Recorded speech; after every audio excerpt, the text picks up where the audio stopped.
Gott, hier ist Jürgen von Logbiggie Nord und ich will mich heute Morgen mal wieder den Chubb-Logs von Patrick, aka Black Dolphin 90, widmen.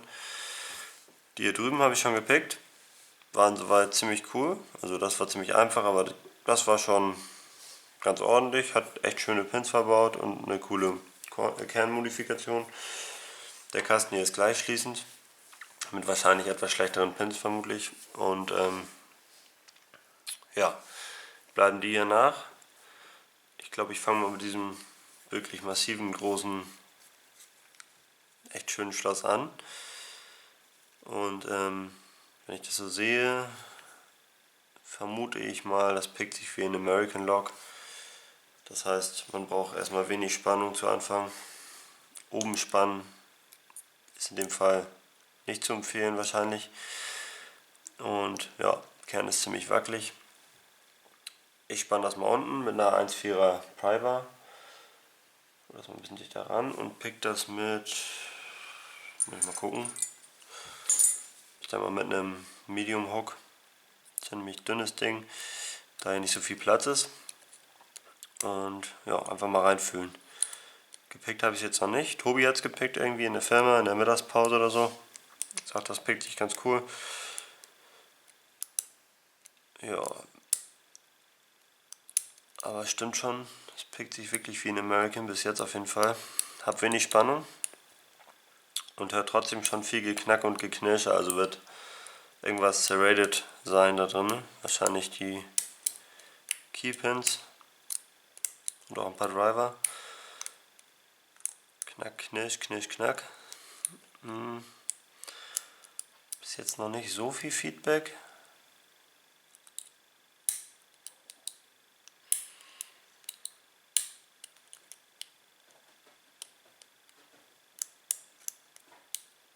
Aber das wird sich hoffentlich noch geben.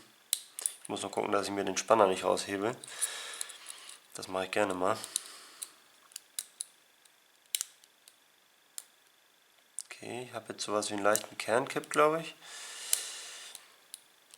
Ja, kommt tiefer.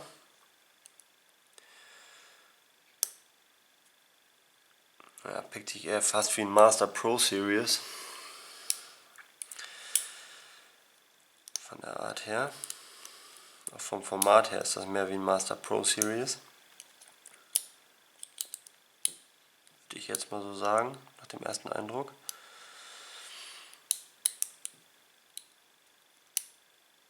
Ziemlich tief drin der Kern.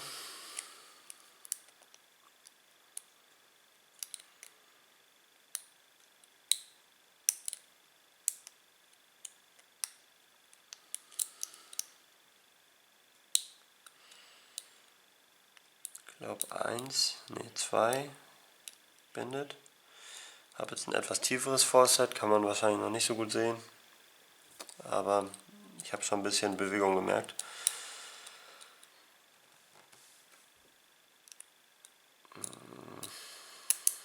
Oh, jetzt habe ich was verloren oder übersetzt. Da ist zurückgehüpft gerade. Brauche vielleicht doch ein bisschen mehr Spannung jetzt. Ne, das ist zu viel.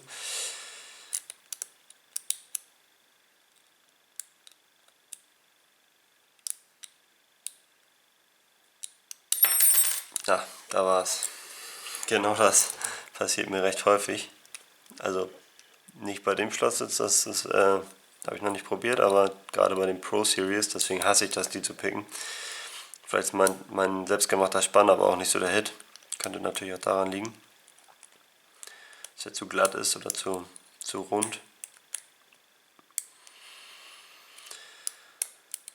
Aber es war damals schwer, einen Spanner in 1,4 mm Stärke irgendwo aufzutreiben. Deswegen muss ich mir den selber machen. Okay, jetzt bloß aufpassen.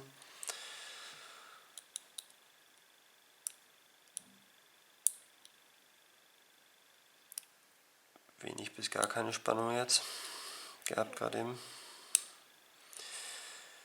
Ich glaube, das ist Pin 2, den ich gesetzt habe. Jetzt war das Pin 3. Bin jetzt bei Pin 5. Ist ein 1, 2, 3, 4, 5 Pinner oder könnte auch ein 6 Pinner sein, ich bin mir gar nicht so sicher. Der Kern ist relativ kurz, aber das hat ja nichts zu heißen. Die Pins sind wahrscheinlich auch sehr klein.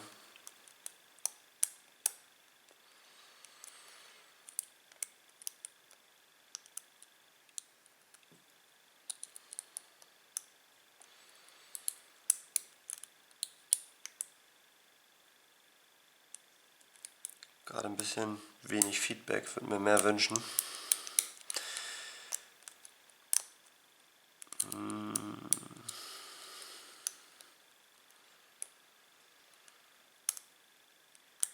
Immer noch relativ viel Geknack und Geknirsche, gerade bei den hinteren.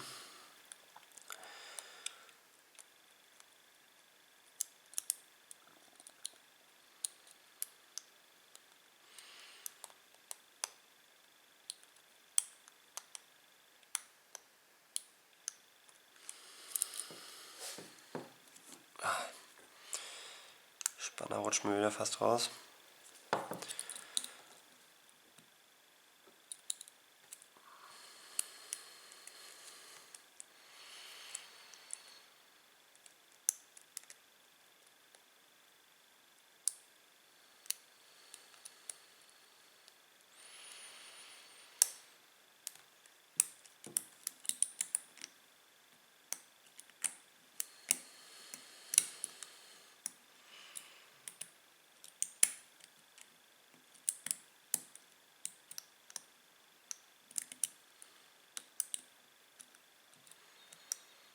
Vielleicht nicht unbedingt das Beste, um in den Tag zu starten mit so einem Schloss. Hätte vielleicht erstmal was Leichteres picken sollen, gucken wie das überhaupt läuft. Aber naja.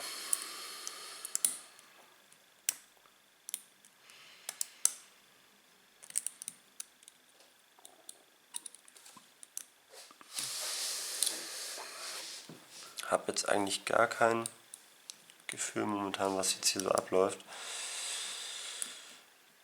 Versuche mal irgendwie mal die richtige Spannung zu finden, um mal ein bisschen Feedback von den Pins zu bekommen.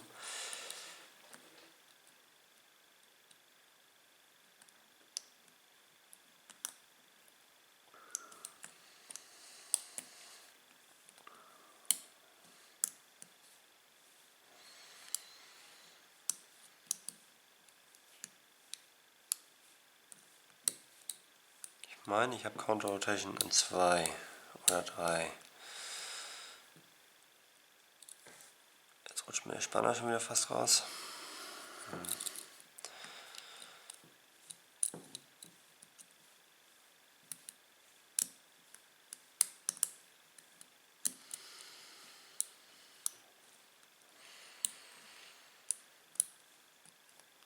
Ich muss sagen, liegen mir nicht so die Schlösser. Allgemein, also diese vorrangigen Schlösser mit rausnehmbaren Kern, die so amerikanisch gebaut sind, oder wie die Master Pro Series und American Locks, weiß ich auch nicht, die wackeln immer so und sind so weit drinne, irgendwie liegt mir das nicht ganz so, muss ich sagen. Aber kann ja noch werden.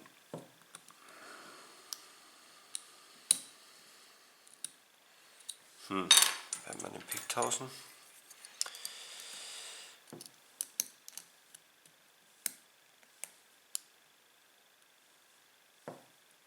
Okay.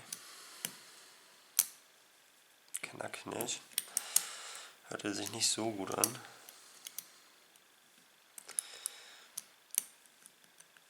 Okay, habe jetzt ein etwas größeres Fallset erhalten.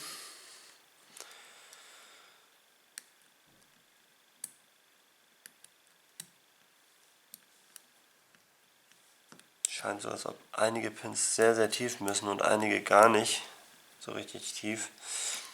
Ich weiß gar nicht, bewegt werden dürfen. Ich habe so leicht ein Overset.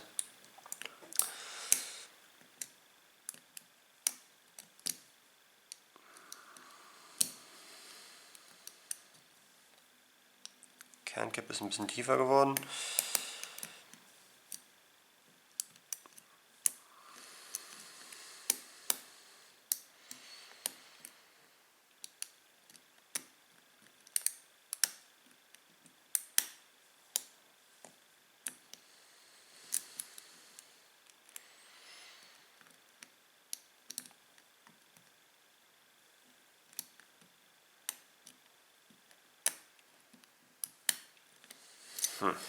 Knack, knirsch, knack, knirsch. Bin auch immer noch ein bisschen skeptisch bei 1, weil ich mir da immer den Spanner so leicht raushebe. Traue mich nicht so richtig an den ran.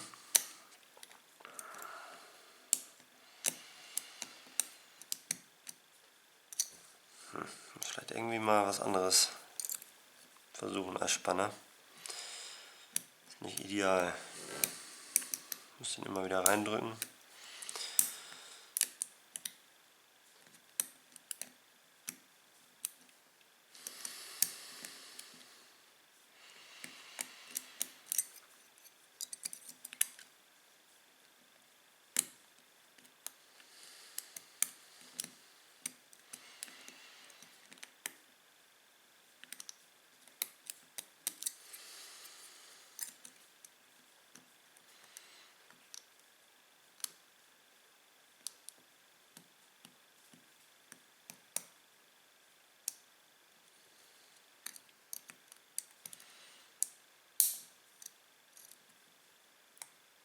Bin mir nicht so sicher, dass hier noch was wird.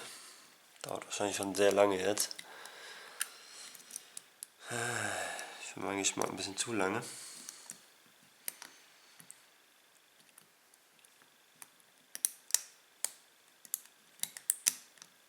Okay, Vorset ist ein bisschen größer geworden jetzt wieder.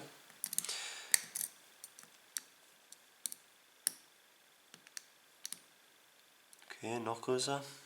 Kann jetzt eigentlich nicht mehr so viel sein.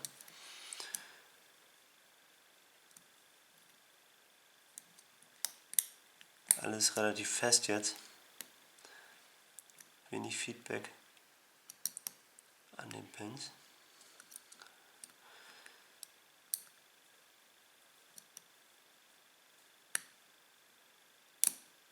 Okay. Da habe ich anscheinend irgendwas Spulenmäßiges gesetzt. Jetzt habe ich irgendwas übersetzt. Aber mein VZ ist geblieben.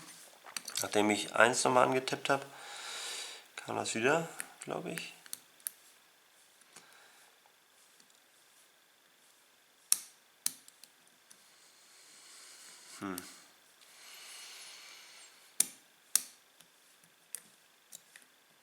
Oh, wirklich nicht meine Spezialität. Vielleicht hätte ich das mal alles Tobi rübergeben sollen. Der kommt mit sowas wesentlich besser klar. VZ wird wieder tiefer gerade, was ja nicht schlecht ist. Aber das heißt, ich muss irgendeinen Pin oder Spulen überwinden vermutlich. T-Pins vermute ich hier mal nicht drin, sondern eher noch viel Serrated und vielleicht ein paar Spulen, ein paar Tiefe. Okay.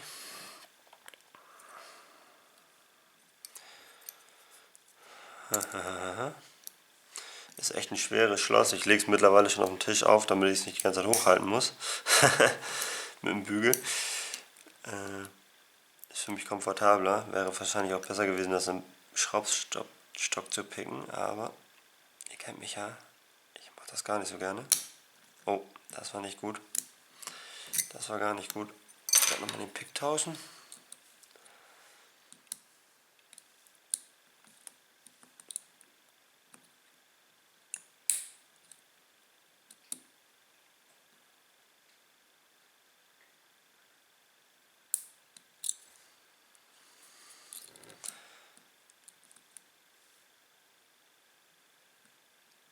Kann eigentlich nicht mehr so viel sein. Oh, und jetzt haben wir es auch. Oh, das war der zweite, der noch extrem viel tiefer musste. Habe ich jetzt nur mit diesem relativ tiefen Hook hier geschafft. Das mal zu zeigen, der Offset und der Hook hier sind zwar ziemlich breit, aber von der Tiefe her kommt man nicht so weit runter. Oder man setzt halt gleich einen anderen Pin noch mit runter, den man nicht setzen möchte. So, das hat gedauert. Könnte man sicherlich schneller machen, wenn man das vorher mal probieren würde. Mache ich ja nicht so gerne. Ich picke ja wieder drauf los und sabbel wieder die ganze Zeit, damit Tobi möglichst viel untertiteln muss. Ne, Quatsch. So. Zum Glück passt der Schraubenzieher, den ich übrigens ein bisschen runtergedreht habe vorne, damit er besser überall reinpasst. So, mal sehen. Jetzt mal das zur Seite hier.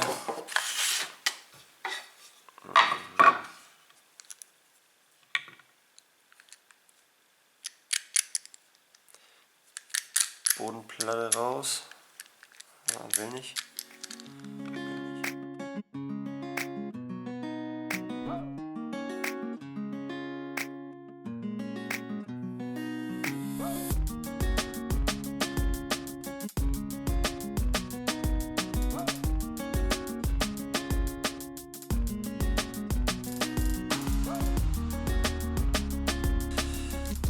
Schluss mal zur Seite legen. Ja, wahnsinnig kleiner Kern. 1, 2, 3, 4, 5, 6. Doch ein 6-Pinner. Ja, wollen wir mal sehen, was passiert.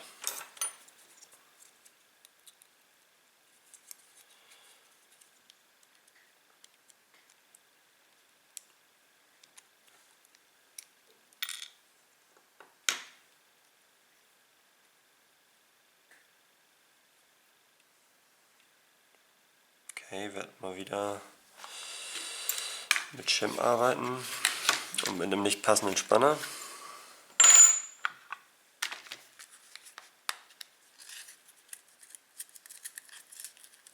Um diese große Kluft zu überwinden hier zwischen diesem Halbmond und dem Follower. Mal gucken, ob ich den Shim hier überhaupt reinbekomme. Ja, doch, das sieht gut aus. Winziger Kern. Oh.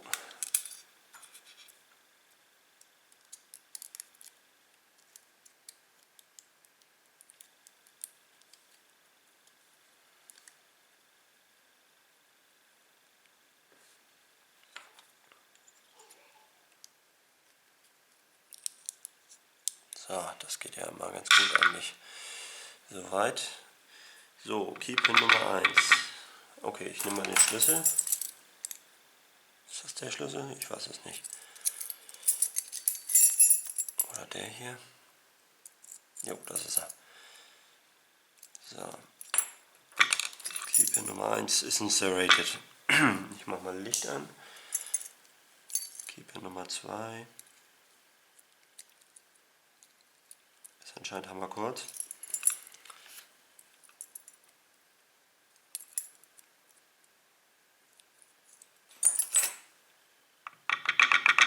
Ja, ist verdammt kurz, kein Wunder. Ich musste den so extrem tief runtersetzen. Keypin Nummer 3. Ja, der Schlüssel sagt das auch. Erster Hammer hoch, der nächste wieder Hammer kurz.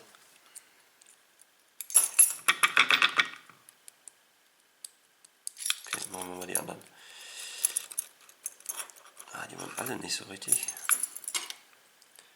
Das ist 4. Auch ein Serrated. Und das ist 6. Auch ein Serrated, wie ich vermutet habe. 5 Serrated. Und 6. 3 ist auch verdammt kurz. Also die beiden, die haben mir am meisten Komma gemacht anscheinend. Gut, dann wollen wir mal sehen. Das sieht hier aus. Ein bisschen Platz.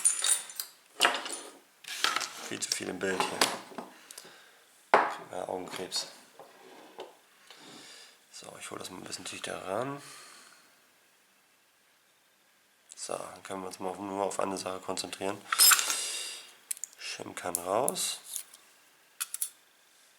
Gut, jetzt kommt Driver Nummer 1. Ist ein Standard, wenig Federspannung. 2, viel Federspannung, ist eine Spule. 3, viel Federspannung auch, ist auch eine Spule. 4, auch eine Spule, weniger Federspannung. 5, Spule. Und 6 ist eine Spule. Ja, krass. Das ist doch mal ganz schön effektiv, muss ich sagen. Ne? Weil damit, wo habe ich jetzt den Kern gelassen? Alles zur Seite geschoben hier. Ach da. Gut. alles unverändert soweit. So sieht das Pinning aus. Wie vermutet, viel serrated an den Keypins und eigentlich fast nur Spulen, ein Standard unten. Ist ziemlich effizient, also wenn man erstmal weiß, dass die ersten beiden sehr tief müssen, dann könnte man schneller aufbekommen. Ich habe natürlich irgendwie den Tüdelkram gemacht und habe mir den Schlüssel vorher nicht angeguckt. Ich habe ihn auch, glaube ich, gar nicht gezeigt vorher und gar nicht getestet. Aber ja, im Zweifelsfall weiß man ja auch nicht, wie der Schlüssel aussieht. Verdammt kleine Pins, ich kann die kaum greifen. Ja, sehr cooles Schloss auf jeden Fall. Hat Spaß gebracht, das zu picken jetzt. Hat doch ganz schön lange gedauert. Aber danke dir auf jeden Fall, Patrick, fürs Leihen und fürs Testen lassen. Ist auf jeden Fall ein feines Schloss. Passt zu meinem Pinning Tray. Zu dem neuen. Gerade erst fertig geworden im Prinzip. Erste Mal zum Einsatz. Ich habe das T&J Pinning Tray habe ich verschenkt an eine ganz besondere Person aus Israel. Vielleicht weiß er noch gar nichts davon. Päckchen ist auf jeden Fall abgeschickt. Ja, und deshalb brauchte ich jetzt mal Neues. Und ich dachte, ich mache mal den kleinen Bruder zu West Coast Picks Spinning Tray. Ich hatte noch ein einziges von diesen Messingblechen. Und als ich das damals für Potty 3.14 Giveaway gemacht hatte, das andere Pinning Tray, da habe ich mich eigentlich verliebt in dieses Emblem und wollte das eigentlich fast gar nicht mehr hergeben. Und habe mir gedacht, irgendwann machst du dir nochmal ein eigenes und warum dann nicht in Blau, ne? Passend zu meinen Picks und zu der Hookkiste und eigentlich ist ja alles irgendwie blau so ein bisschen bei mir. Alles hat irgendwie was Blaues. Passt schon. Naja, sieht ganz lustig aus auf jeden Fall. So, dann baue ich das mal zusammen und ich hoffe, es hat euch ein bisschen gefallen und ihr habt aus meinen Fehlern gelernt. Und ansonsten bis zum nächsten Mal. Tschüss.